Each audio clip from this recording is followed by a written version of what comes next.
Meus irmãos, graça e paz da parte de nosso Deus e de nosso Senhor Jesus Cristo aos santos da Igreja do Laranjinha. Amém?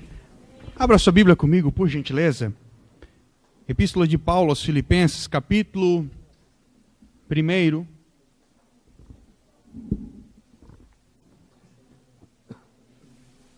E nós vamos ler do versículo 2 até o versículo de número 11.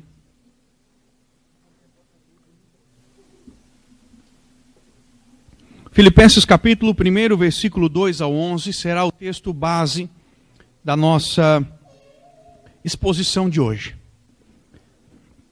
Diz assim a palavra do Senhor: graça a vós e paz da parte de Deus, nosso Pai, e da do Senhor Jesus Cristo. Dou graças ao meu Deus todas as vezes que me lembro de vós, fazendo sempre com alegria oração por vós todos em minhas súplicas, pela vossa cooperação no Evangelho, desde o primeiro dia até agora, tendo por certo isto mesmo, que aquele que em vós começou a boa obra, a aperfeiçoará até o dia de Jesus Cristo. Como tenho por justo sentir isto de vós, todos, porque vos retenho em meu coração, pois todos vós fostes participante da minha graça, tanto nas minhas prisões como na minha defesa e confirmação do Evangelho. Porque Deus me é testemunha das saudades que tenho de todos vós, em entranhável afeição de Jesus Cristo. E peço isto, que a vossa caridade abunde mais e mais em ciência e em todo o conhecimento, para que aproveis as coisas excelentes, para que sejais sinceros e sem escândalo algum até o dia de Cristo, cheios de fruto de justiça, que são por Jesus Cristo, para a glória e louvor de Deus. Deixe sua Bíblia aberta, vamos orar a Deus dizendo: Pai, te agradecemos, Senhor, por esta oportunidade de estarmos na tua casa, mais uma vez aprendermos da tua palavra. Alegro-me, Senhor, por esta noite poder estar entre irmãos e entre amigos. E assim como Paulo me regozijar na comunhão que temos em Cristo Jesus. Pai, que tu possas nos abençoar pela tua palavra, em nome de Jesus. Amém. Pode tomar o seu assento, permaneça com a Bíblia aberta. Nós vamos hoje dar continuidade à nossa exposição à carta de Paulo aos Filipenses. E, à guisa de introdução, eu quero apenas rapidamente relembrar os irmãos sobre algumas coisas que nós aprendemos há 15 dias atrás, quando trouxemos a primeira mensagem. E digo isso para recordar os irmãos de que Filipenses ela é considerada a carta da alegria. Embora Paulo, quando a escreveu, estivesse preso, então parece algo paradoxal que Paulo, estando preso, pudesse falar de alegria. Mas nós aprendemos que a alegria de Paulo ela é ultra circunstancial, porque ela é cristocêntrica, ela está baseada em Cristo. Então, por mais que as adversidades e dificuldades viessem sobre a vida do apóstolo, ele olhava firmemente para Cristo e a sua alegria permanecia inabalável. Nós vimos que Paulo, como um bom estrategista, escolheu a cidade de Filipos, pela sua importância geográfica, pela sua importância histórica e estratégica.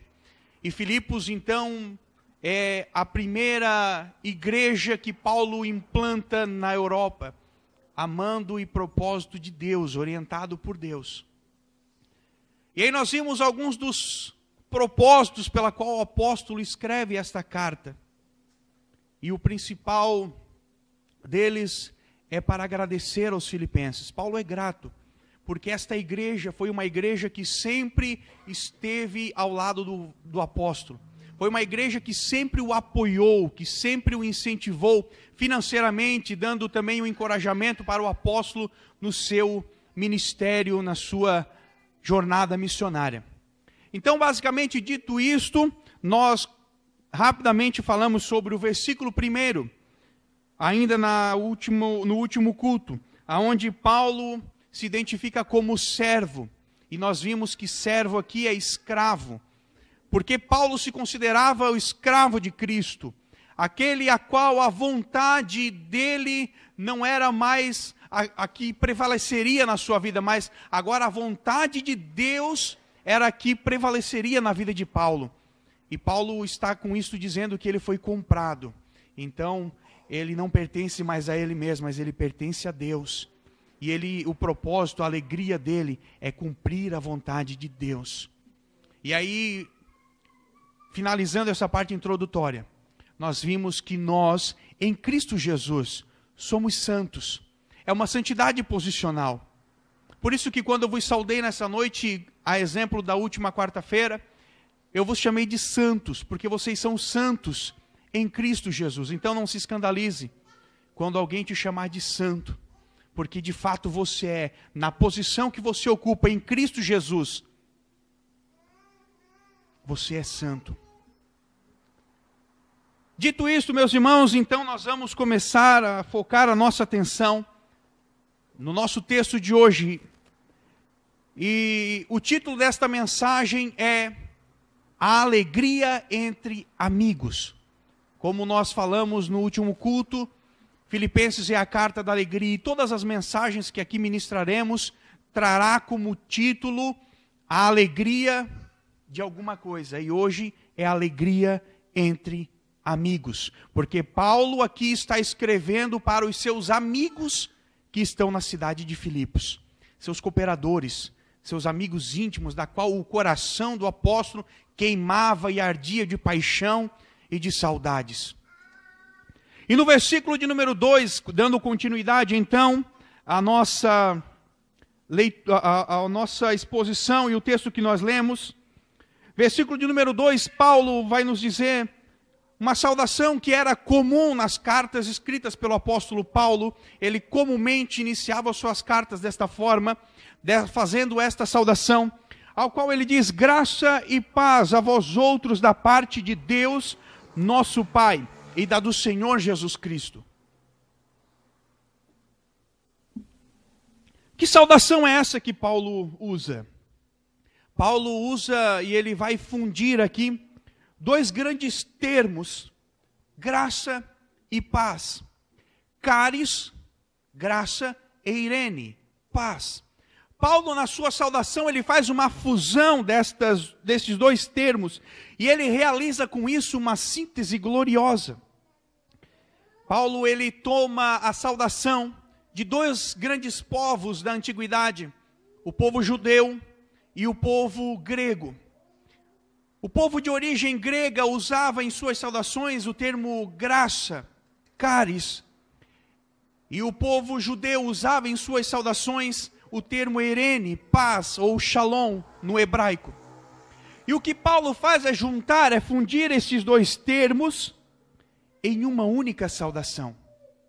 E o que Paulo faz ao juntar esses dois termos é um pacote completo de bênçãos, da qual ele pode ministrar sobre a vida de quem ele estava escrevendo as suas cartas. Caris, ela nos dá a ideia básica de alegria, de deleite, de brilho, de beleza. Caris, a graça, é o favor não merecido. É nós descobrimos que nós somos filhos de Deus, que nós somos alvo do seu amor. Caris, é Deus dando o seu melhor para aqueles que merecem o pior. E eirene, paz, ela não é uma paz que apenas significa ausência de guerra, mas a paz que Paulo está se referindo é uma paz relacional com Deus, é uma paz de relacionamento com Deus.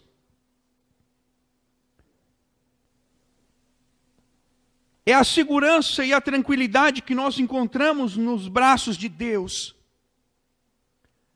Paulo vai escrever aos Romanos, capítulo de número 5, que nós éramos inimigos de Deus. Mas ele diz também que por intermédio de Jesus Cristo, nós fomos reconciliados com Deus. E o que nós temos agora? Paz com Deus. É uma paz plena, é uma paz comigo mesmo, é uma paz com o meu próximo, e uma paz com Deus, é uma paz completa, que atua em todas as esferas da minha vida, em todos os aspectos e em todos os ângulos. Mas é importante você entender que esta paz, ela só vem depois que a caris, que a graça de Deus alcança a tua vida. Primeiro a graça vem e nos traz a salvação, e nos faz de novo, nos regenera. A graça de Deus vem e nos transforma e nos faz filhos dele. E nós nascemos de novo por intermédio da graça. E aí então, quando nascemos de novo, passamos a ter paz com Deus.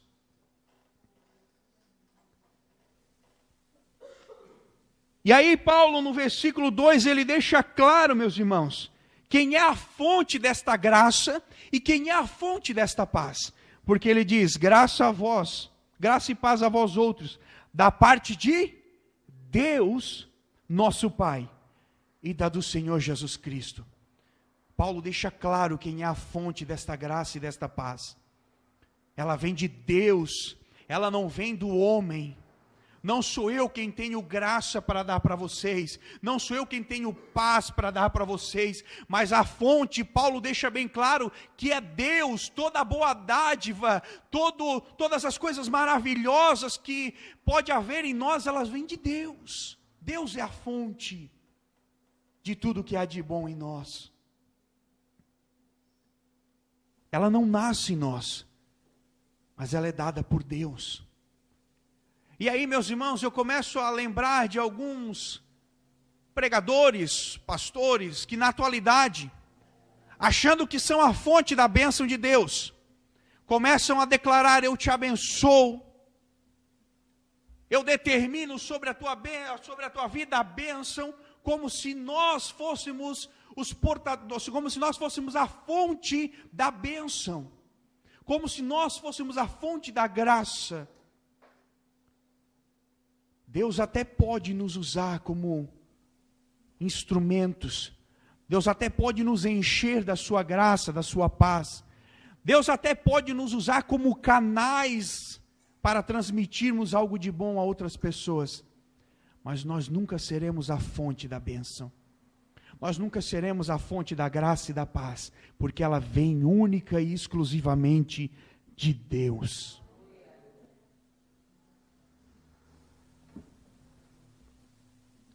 E aí Paulo, dito isto, versículo de número 3, ele diz, eu dou graças ao meu Deus por tudo o que eu recordo de vós. Como nós vimos na outra quarta-feira, Paulo, quando plantou esta igreja, Atos capítulo de número 16, Paulo foi preso, Paulo apanhou de vara injustamente, Paulo foi encarcerado, Paulo foi humilhado diante da população, e Paulo tinha todos os motivos para lembrar dessa cidade com tristeza. Paulo poderia lembrar de Filipos e dos filipenses e lembrar o quanto ele sofreu, o quanto ele foi envergonhado, o quanto ele apanhou ali naquela cidade. Mas não é isso que Paulo faz. Ele diz, porque dou graças ao meu Deus por tudo que me recordo de vós. Ele lembrava dos filipenses e ele glorificava a Deus.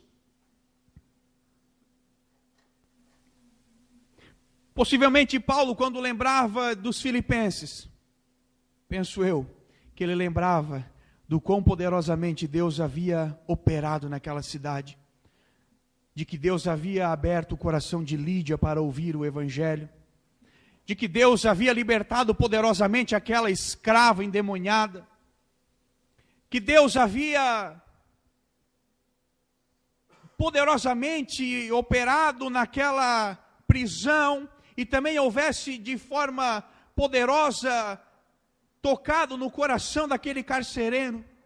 Talvez estas fossem as lembranças de Paulo, e é por isso que ele glorificava a Deus, porque mesmo quando as situações eram adversas, mesmo quando a dificuldade se apresentava diante de Paulo, Paulo, ele sabia que Deus poderia transformar aquilo que era ruim em algo bom. E Paulo então glorifica a Deus. A experiência de Paulo no âmbito horizontal, assim como a nossa experiência no âmbito horizontal, eu com o meu irmão, com o meu próximo, ela deve desencadear ou desembocar em uma adoração vertical.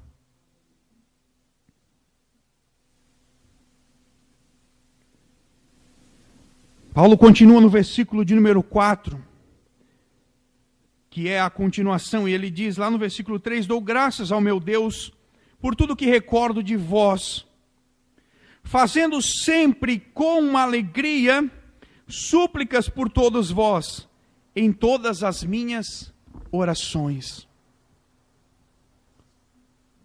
Veja que Paulo estava preso, encarcerado em Roma, sendo vigiado 24 horas por dia, tendo a sua liberdade limitada, cerceada, estando preso, sem o direito de ir e vir. E Paulo tinha aqui todos os motivos para orar por ele. Dobrar os seus joelhos e dizer, Senhor, eu preciso da tua intervenção, eu preciso que o Senhor me ajude, que o Senhor olhe por mim, que o Senhor faça isso, faça aquilo, que o Senhor me abençoe quando eu for diante do juiz. Paulo tinha todos os motivos para orar por ele. Mas Paulo, mesmo estando necessitado, mesmo precisando ser ele o alvo da oração, ele diz aos filipenses, porque eu sempre tenho feito oração por vocês. E nós vamos aprender com Paulo na carta aos filipenses, que o outro vem antes do eu. Que os interesses do próximo vêm antes dos meus interesses. E Paulo, ele não faz uma oração esporádica pelos filipenses. Mas Paulo fazia sempre, era uma oração incessante, como ele diz, fazendo sempre. Paulo continuamente estava orando pelos filipenses. E aí eu me recordo de Jó. Que Jó passou por uma situação muito difícil, uma provação muito grande, que talvez a maioria de nós aqui, ou se não todos, não conseguiríamos passar. E aí a Bíblia diz que quando Jó, já no final da sua provação, quando Jó começa a interceder pelos seus amigos, quando Jó está orando pelos seus amigos, sendo que Jó tinha todo o direito e todo o mérito de ser ele o alvo da oração. Ele estava numa situação deplorável, mas a Bíblia nos diz que enquanto Jó, ele esqueceu dele mesmo, e ele começou a orar pelos seus amigos, Deus fez o quê? Deus virou o cativeiro de Jó. Coisa maravilhosa, meus irmãos, é poder interceder. Coisa maravilhosa é você poder dobrar o seu joelho e levar alguém até a presença de Deus. Aleluia. E aí eu aprendo algumas coisas aqui com o reverendo Hernandes Dias Lopes sobre esta oração de Paulo. Ele vai dizer que primeiro a oração de Paulo, ela é abrangente. Paulo não deixa ninguém de fora da sua oração, porque ele diz, eu oro por todos vocês, por todos vós. Para Paulo não existia panela dentro da igreja, não existia alguém melhor, alguém pior, não havia facção, divisão dentro da igreja, mas Paulo ora por todos indistintamente. Nós, como corpo de Cristo, somos um só corpo. E o próprio apóstolo Paulo vai nos ensinar que eu não posso dizer, como corpo, que eu não preciso do pastor Toninho, que eu não preciso do Bruno, do Marquinhos. Porque Paulo vai dizer que o pé não pode dizer para a mão, eu não preciso de ti. O olho não vai dizer para o ouvido que eu não preciso dele. Nós somos uma família, um só corpo, unidos em um propósito, em um objetivo. E é por isso que Paulo, e eu aprendo isso com ele faz a sua oração sem fazer acepção de pessoas. A segunda coisa que eu aprendo é que a oração de Paulo, ela é uma oração humilde. Porque Paulo, ele diz o seguinte: porque eu faço súplicas por vós diante de Deus. A súplica é uma oração humilde, de alguém que se coloca a Deus em humildade, em simplicidade. E aí eu começo a lembrar de alguns crentes que quando vão orar, querem impor coisas para Deus.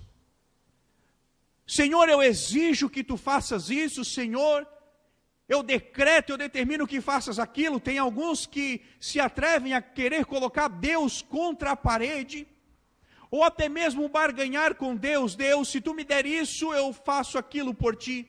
Deus, se tu me fizer isso, hoje eu vou para a igreja. Se tu me deres aquilo, eu te dou aquilo outro.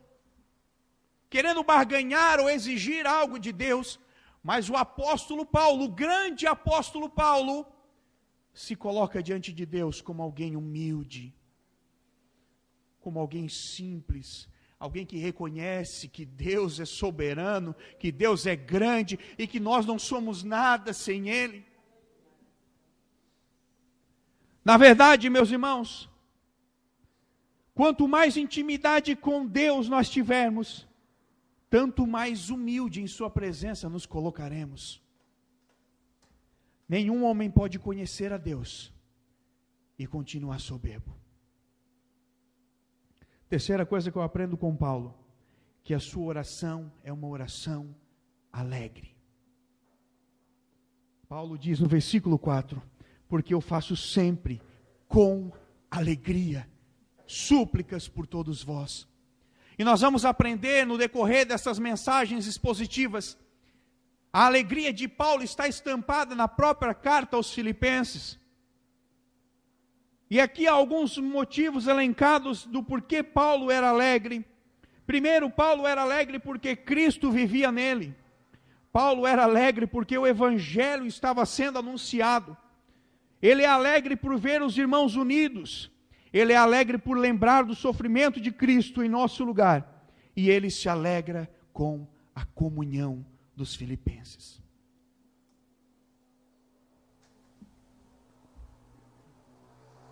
E aí, falando em comunhão, nós chegamos no versículo de número 5, ao qual Paulo diz: pela vossa cooperação no Evangelho, desde o primeiro dia até agora. Meus irmãos, a igreja de Filipos era uma igreja pobre.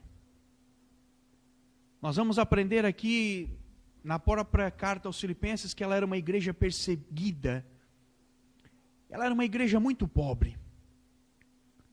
Mas era esta igreja de Filipos que ajudava o apóstolo Paulo aonde ele fosse. Quando Paulo foi para Tessalônica, eles enviaram oferta para Paulo. Quando Paulo estava em Corinto, e a igreja de Corinto era um pouco ruim nisso, nessa questão de ajudar, então os filipenses mandaram uma oferta para Paulo, quando ele estava em Corinto. E agora Paulo em Roma, preso novamente, esta igreja manda uma oferta pelas mãos de Epafrodito para Paulo. Então era uma igreja que, apesar das suas dificuldades, das suas necessidades, era uma igreja que cooperava, era uma igreja que ajudava, era uma igreja que entendia e que entendeu que cooperar com a obra de Deus não é uma obrigação, mas é um privilégio. Quando Paulo está juntando uma oferta missionária para levar aos crentes em Jerusalém, que estavam padecendo fome e necessidade, a igreja de Filipos diz: Paulo, deixa a gente cooperar contigo, deixa a gente arrecadar aqui uma oferta para que tu mande para eles. Mas era uma igreja pobre. Mas eles entenderam que cooperar no evangelho era motivo de alegria, não era um fardo. E Paulo vai escrever que Deus ama aquele que dá com alegria. O pastor falou aqui no último culto, você não deve dar oferta ou dízimo para ser salvo. As obras não vão salvar ninguém.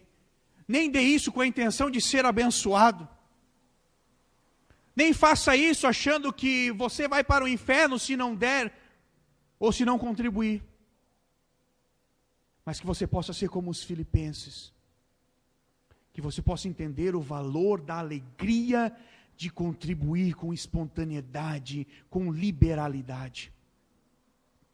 E aí a palavra-chave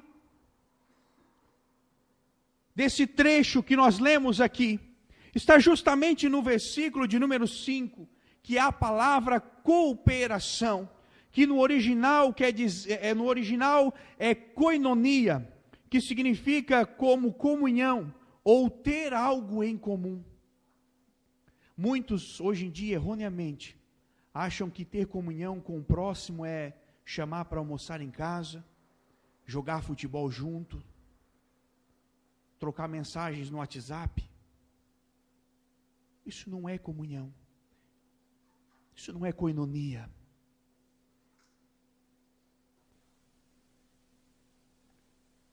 Nós só podemos desfrutar de comunhão com aqueles em que nós temos algo em comum. Eu posso desfrutar de comunhão com você, porque nós temos algo em comum. Na verdade, nós temos muitas coisas em comum. Nós temos o Espírito Santo que habita em nós. Nós temos um mesmo Pai que nos chamou, que nos escolheu antes da fundação do mundo. Nós temos o Espírito Santo que trabalha em nós, que habita em nós. Nós temos a eternidade dentro do nosso coração. Nós temos muitas coisas em comum. E é por isso que eu posso ter comunhão com você. Para que nós possamos ter comunhão. E eu aprendo isso aqui com Paulo. Eu não preciso ser o seu vizinho de porta. Eu não preciso estar sempre ao seu lado. Porque comunhão não implica proximidade geográfica. Paulo estava a mais de 1000 quilômetros de distância da igreja de Filipos. Mas a sua comunhão com esta igreja é clara e evidente.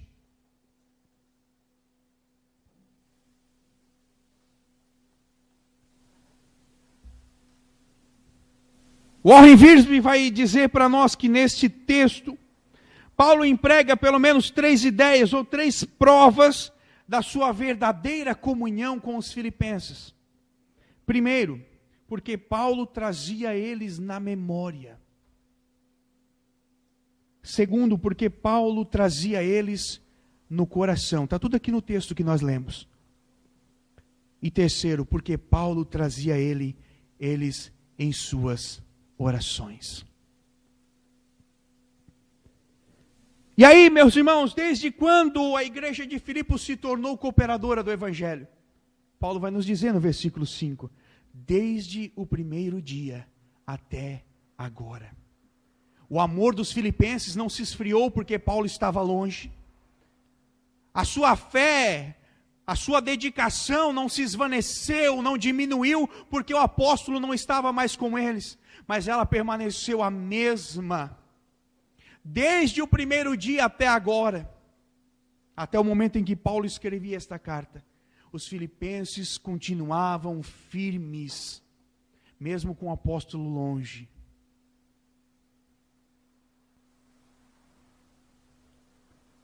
E aí nós chegamos no versículo de número 6, na qual Paulo nos escreve e diz: porque eu estou plenamente certo de que aquele que começou a boa obra em vós, há de completá-la até o dia de Cristo Jesus. Paulo usa uma expressão bastante forte, ele diz: eu estou plenamente certo, eu estou convicto, eu tenho certeza do que eu estou falando. Eu não acho, mas eu sei que isto é factível, isto é real, isto é concreto, é seguro que eu vou falar para vocês. Que aquele que começou a boa obra em vós, ele há de completá-la até o dia de Cristo Jesus. O verbo aqui usado para começou, quando Paulo diz que aquele que começou, ele é usado tanto aqui como em Gálatas capítulo 3:3. Em ambas as situações se refere à obra da salvação. A conclusão desta obra é certa, e Paulo deixa isto claro para nós. Esta conclusão ela é certa não porque o homem é eficaz e capaz de cumpri-la, mas justamente porque esta obra não depende do homem, mas sim de Deus.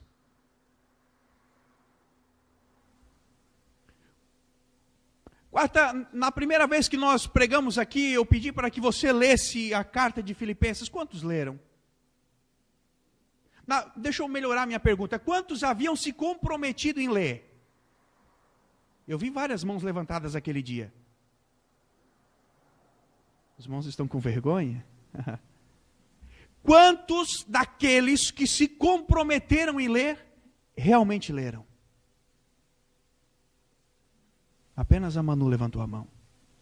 Então veja que muitos haviam se comprometido em ler Filipenses. E eu disse para vocês que era uma leitura rápida de 20 minutos. E vocês tiveram 15 dias para ler. Veja que se nós somos falhos em cumprir uma simples promessa que fizemos aqui, um simples comprometimento que fizemos, tanto mais não falharíamos na salvação. É por isso que Paulo diz que esta obra é uma obra certeira, certa, eficaz, porque é Deus quem opera em nós a salvação.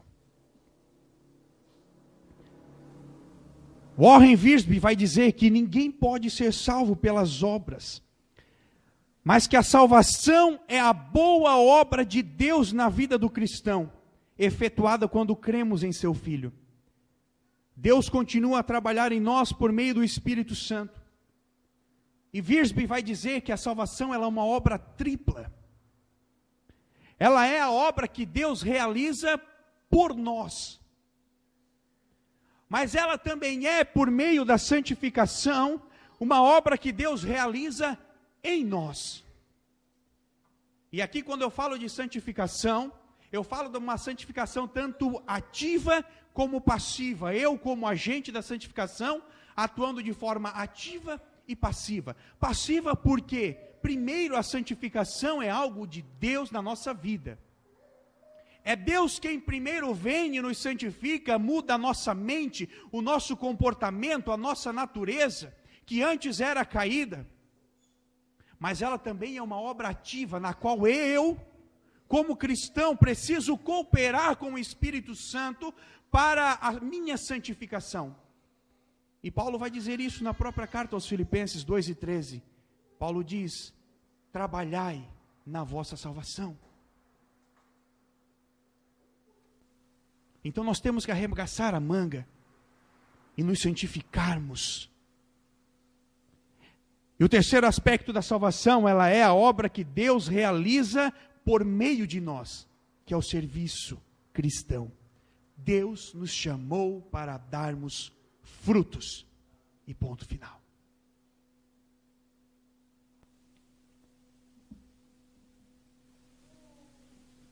Ainda sobre o versículo de número 5, Hernandes Dias Lopes vai nos falar acerca da convicção que Paulo tinha acerca da salvação.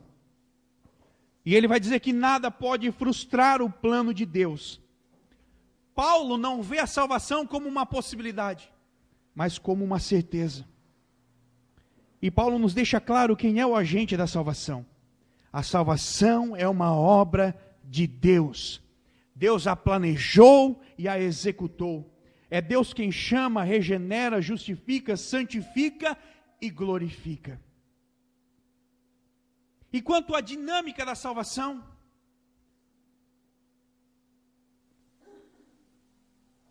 ele vai nos dizer que há 3 tempos distintos na salvação. Quanto à justificação, nós já fomos salvos. Quanto à santificação, nós estamos sendo salvos. E quanto à glorificação, nós seremos salvos. São os 3 tempos da salvação que operam em nós. E quando isso há de ser concluído? Quando esta obra há de ser concluída em nós? A consumação dela é até o dia de Cristo. Quando Cristo vier pela segunda vez, seremos glorificados e receberemos um corpo semelhante ao de Cristo. Será a conclusão, a consumação desta obra nas nossas vidas. Você é como um canteiro de obras, que tem aquelas placas escritas assim, ó, cuidado, em obras. O Espírito Santo está trabalhando na sua vida, e você também tem que trabalhar e cooperar para a sua santificação. Entenda e aprenda isto. Você na santificação é um agente passivo, mas também ativo. Amém, meus irmãos? Versículo de número 7. Paulo vai dizer: aliás, é justo que eu assim pense de todos vós, porque vos trago no coração, seja nas minhas algemas, seja na defesa e confirmação do Evangelho, pois todos sois participantes da graça comigo. Esta era uma igreja que não havia abandonado o apóstolo Paulo em momento algum, mesmo nas suas dificuldades, mesmo nos momentos difíceis, mesmo quando Paulo estava longe. Era uma igreja que era participante e atuante no ministério de Paulo, tanto que Paulo vai dizer que os filipenses são a sua coroa. A igreja que mais deu alegrias e menos tristeza para o apóstolo Paulo. Igreja de Filipos. E aí aqui Paulo vai nos falar sobre algo importante para nós aos nossos dias. Paulo fala sobre a defesa e a confirmação do Evangelho. Defesa aqui, no original, é apologia. Talvez aqui quando os irmãos fizeram um curso de teologia com o irmão Marquinhos, vocês estudaram apologética. É isto, é a defesa do Evangelho contra os ataques externos, contra aqueles que pregam heresias ou que tentam trazer heresias para dentro da igreja, aqueles que tentam difamar a nossa fé, abalar a nossa confiança em Cristo. É a apologia, é defender o Evangelho, é defender a nossa fé, a nossa posição em Cristo. E a Bíblia vai dizer que a gente tem que estar preparado para responder a cada um que nos pedir prova da nossa fé.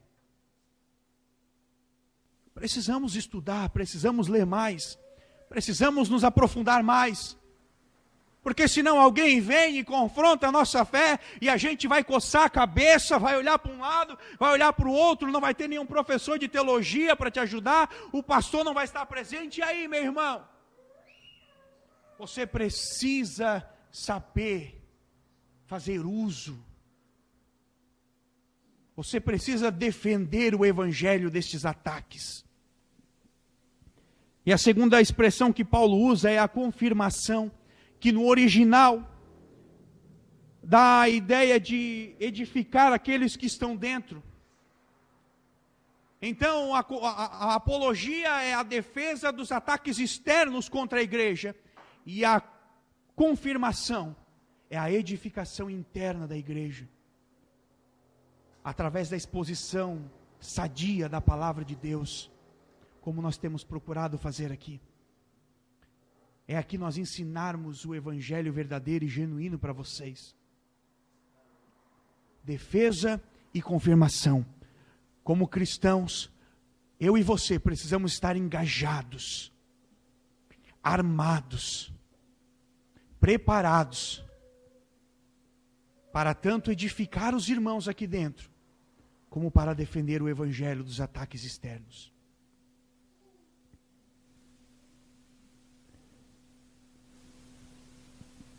Versículo de número 8.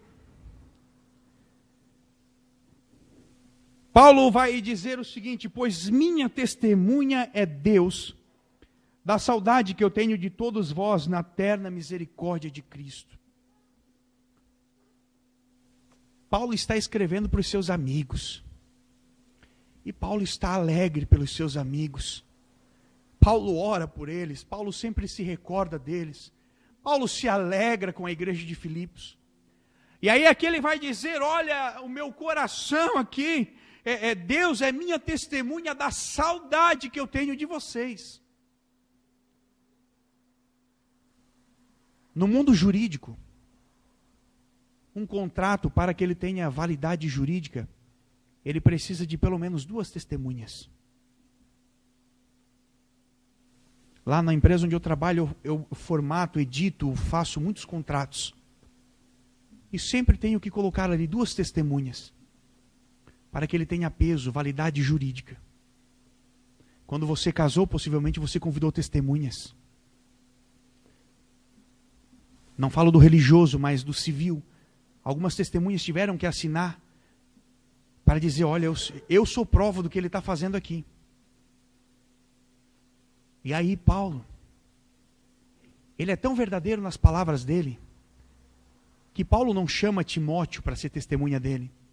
Paulo não chama Epafrodito para ser testemunha dele. Mas Paulo diz assim, ó, mas minha testemunha é Deus. Deus não pode mentir.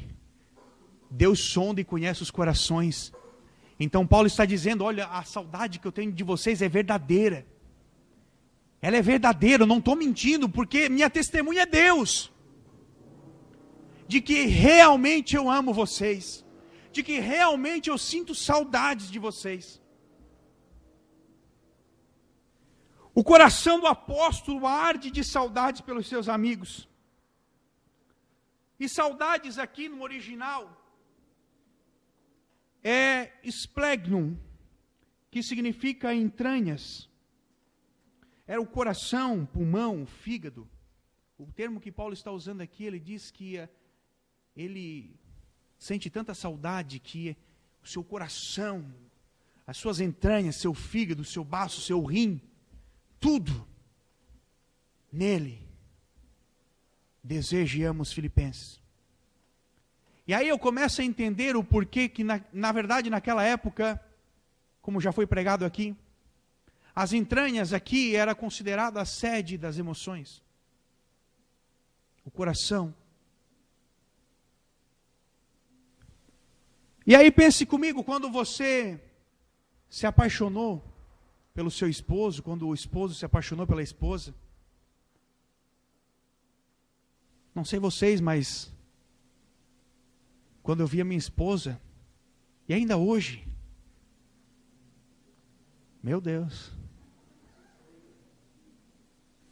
Mas você possivelmente vai confirmar comigo que quando você via a sua pessoa amada chegando, o seu coração palpitava, o seu estômago tremia, começava a fazer barulho, o ar dos pulmões parecia que faltava. Eram as suas entranhas respondendo àquele sentimento que você tinha pela pessoa amada. E aqui Paulo está dizendo, as minhas entranhas,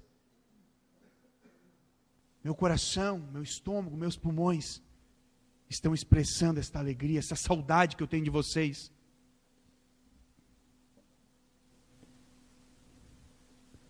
E aí Paulo completa o versículo dizendo, e nos dizendo que o sentimento que ele possuía pela igreja de Filipos era o mesmo sentimento, era o mesmo amor, o mesmo cuidado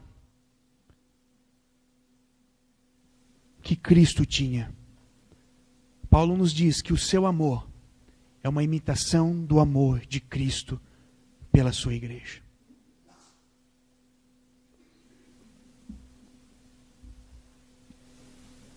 E no versículo 9, Paulo vai fazer mais uma oração. Ele diz, eu oro para que o vosso amor aumente mais e mais em pleno conhecimento e toda percepção.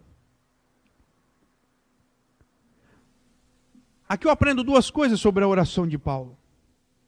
Primeiro, Paulo não está orando para que os filipenses tenham amor. Não, eles já possuíam amor. Paulo ora para que o amor deles aumente mais e mais. E no original, este mais e mais dá a ideia de um copo sendo cheio, e ele chega até a borda e depois ele transborda. Esta é a ideia que Paulo tem em mente quando ele escreve que o vosso amor aumente mais e mais. Mas Paulo ora, e a segunda coisa que eu aprendo, para que o amor dos filipenses cresça com conhecimento e discernimento, ou percepção em algumas traduções. A gente vai ler lá em 1 Coríntios, capítulo 13, versículo de número 2, que o conhecimento sem o amor não é nada. Não tem valor nenhum. Não é isso que se diz lá? Mesmo que eu tivesse todo o conhecimento do mundo, sem amor, não é nada. Mas o conhecimento precisa, mas o amor precisa de conhecimento. O nosso amor não pode ser um amor bobo. Não pode ser, como diz aí no ditado popular, um amor cego. Mas o amor nosso, ele precisa ser um amor dotado de conhecimento.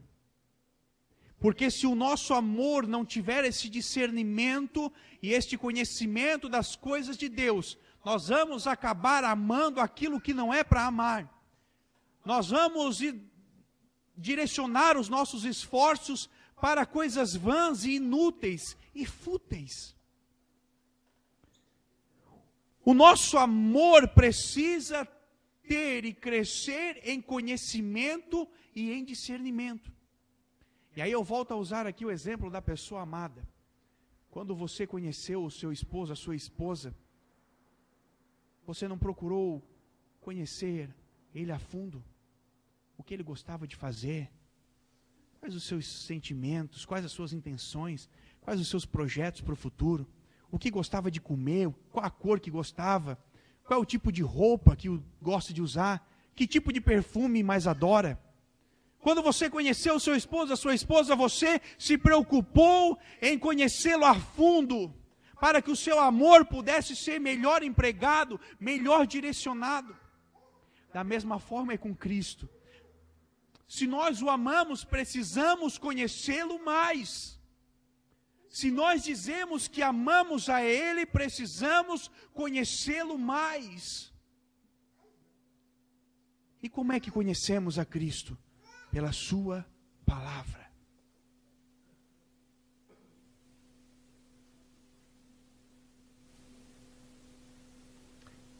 Aí nós chegamos no versículo de número 10.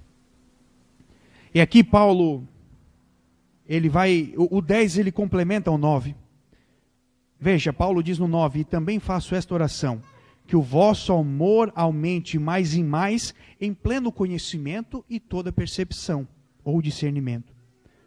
Por quê que o amor deles precisava crescer em conhecimento e em discernimento?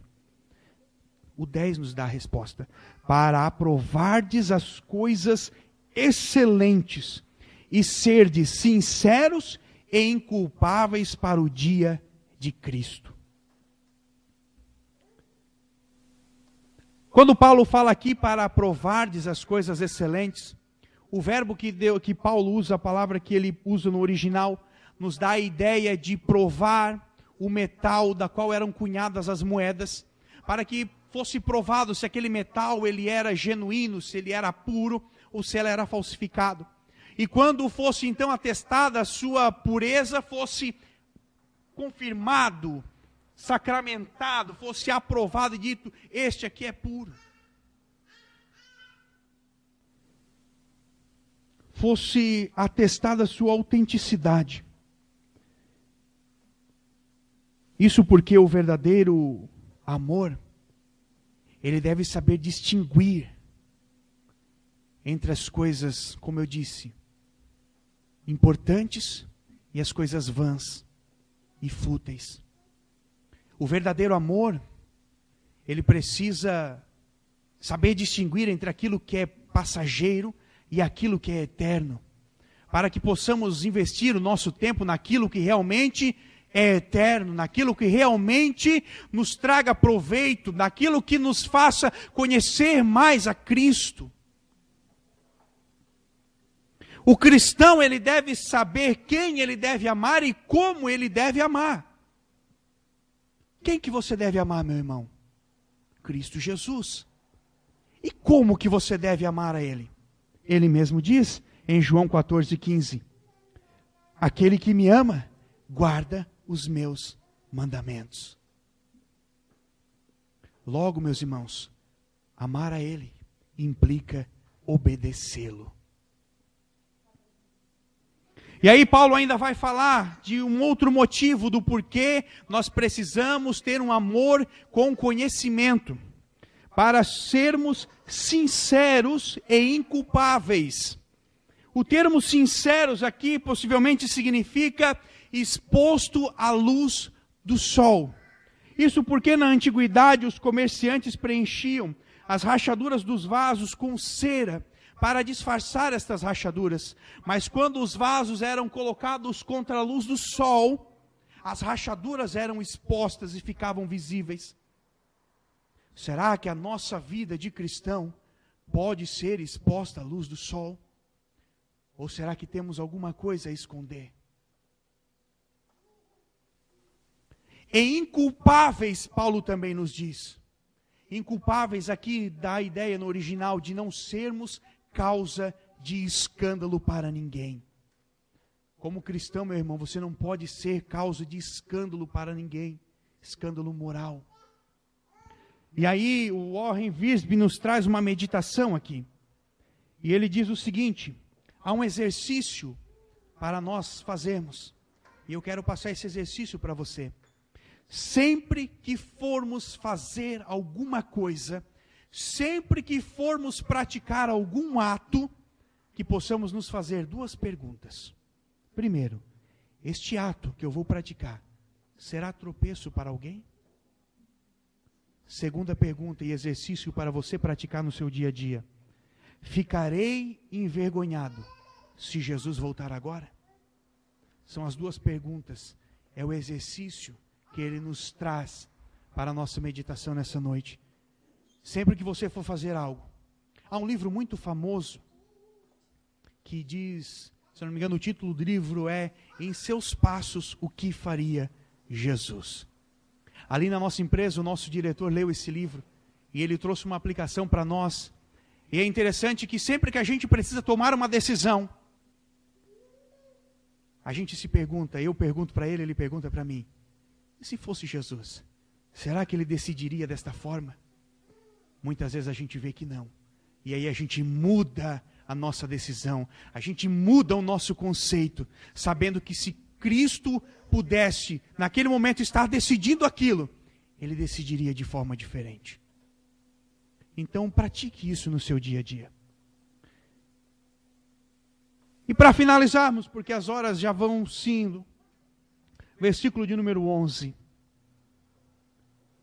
Paulo fala acerca dos filipenses, para que eles sejam cheios do fruto de justiça, o qual é mediante Jesus Cristo para a glória e louvor de Deus. A Bíblia muitas vezes utiliza a figura de uma árvore e os seus frutos para descrever a vida tanto dos justos como dos ímpios. Você sabe muito bem que pelos frutos você consegue conhecer a árvore.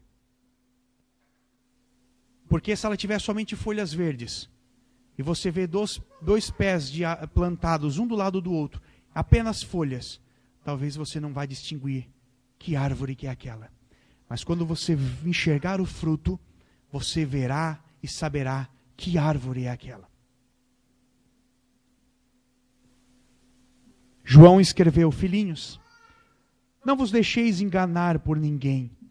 Aquele que pratica a justiça é justo, assim como Deus é justo. E aquele que pratica o pecado procede do diabo, porque o diabo vive pecando desde o princípio. Quem é justo, quem é filho de Deus, há de praticar justiça. Há de demonstrar o fruto de justiça. Mas aqui eu faço um alerta. Este fruto de justiça, ele não é nosso. Porque em mim mesmo eu não tenho justiça. Como eu disse no início desta mensagem, tudo o que há de bom em mim é dádiva de Deus. É Deus quem dá. Até mesmo o louvor bonito que sai dos nossos lábios, é Ele quem nos dá. Como o salmista vai dizer no Salmo 103. Em nós mesmos não há esta justiça, mas Paulo deixa claro no versículo de número 11, qual é a fonte dessa justiça. Ele diz, ela é mediante Jesus Cristo. Jesus disse o seguinte, eu sou a videira e vocês são o ramo. Se vocês estiverem em mim, tá jóia, tá beleza. Mas se vocês não estiverem em mim, vocês não podem fazer nada. É por isso que eu disse que tudo vem dele. Você é um ramo enxertado nele, que é a videira verdadeira. E a seiva vem dele. Fora dele, você é um ramo seco. Como uma folha seca jogada pelo vento, que queima no fogo. Mas nele você pode dar frutos. Nele você pode prosperar espiritualmente.